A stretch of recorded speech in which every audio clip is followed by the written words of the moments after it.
1.9 billion. That is how many servings of Coca-Cola products people drink every single day. More than 200 countries. The red and white logo is understood in places where people cannot read the alphabet it is written in. But here's something that might surprise you. This empire started with a wounded soldier, a morphine addiction, and a brass kettle in a backyard in Atlanta. The man who invented Coca-Cola never saw it succeed. He died broke, still addicted, and sold his formula for what today would barely cover a month of rent. So, how did a failed medicine become the most consumed beverage in human history? In 1865, John Pemberton rode into the Battle of Columbus. A Union cavalryman caught him across the chest with a saber. The wound tore deep. It never fully healed. Pemberton survived, but the pain stayed. Doctors gave him morphine, and morphine did what morphine does. It took the pain. Then it took everything else. He was a pharmacist in Atlanta, and he spent the next 20 years trying to build something that could replace the drug that was killing him. In 1884, he created Pemberton's French wine coca. Wine infused with coca leaf and cola nut. It tasted warm, herbal, slightly bitter. It sold well across the South. Then in 1886, Atlanta went dry. Prohibition. No more wine. So Pemberton stripped out the alcohol, added sugar syrup, and mixed the whole thing with carbonated water.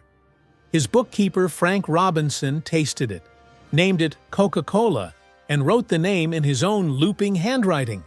That handwriting is still the logo. 9 servings a day, 5 cents a glass. But the morphine was winning. Too sick to promote it, too broke to scale it, Pemberton started selling off the formula to anyone who would pay. By 1888, a sharper businessman named Asa Candler owned it all. Total cost, about $2,300. Pemberton died that August, 57, penniless. Here's the thing nobody tells you about Coca-Cola. The company does not actually make the drink. It makes something far more valuable: syrup. The Coca-Cola Company produces concentrated syrup at a small number of highly secured facilities. That syrup ships to more than 900 bottling plants worldwide, where local partners mix it with filtered water, sweetener, and carbon dioxide. The company sells the recipe. The bottlers make the drink. That is the entire business model. The syrup starts with water. Coca-Cola purifies it through reverse osmosis, carbon filtration, and ultraviolet treatment to strip out every mineral that could alter flavor. The goal is a blank canvas, identical in Atlanta, identical in Tokyo, identical in Lagos. Next comes sweetener. In the United States, high fructose corn syrup. In Mexico, cane sugar. In Europe, beet sugar. Bottling partners choose based on local supply. That is why Mexican Coca-Cola tastes different from American Coca-Cola. Same syrup, different sugar. Then the flavoring. This is where Merchandise 7X enters the story. The internal code name for the secret blend of essential oils that gives Coca-Cola its taste. The formula has never been published. Only a handful of executives have access at any time. For 86 years, the written formula sat in a bank vault. Today, it sits in a purpose-built vault at the World of Coca-Cola Museum in Atlanta. What we do know is this. The flavor profile includes citrus oils, likely orange, lemon, lime, cinnamon, nutmeg, vanilla, and something derived from coca leaf. A chemical plant in Maywood, New Jersey, run by the Stepan Company, is the only facility in the United States authorized to import coca leaves. They extract the cocaine, sell it for medical use, and send the decocainized leaf to Coca-Cola for flavoring. Syrup, sweetener, and purified water are blended at the bottling plant. Carbon dioxide is injected under high pressure at around 3 degrees Celsius. That creates the carbonation. Too warm, and the gas escapes. Too much pressure, and the bottles burst.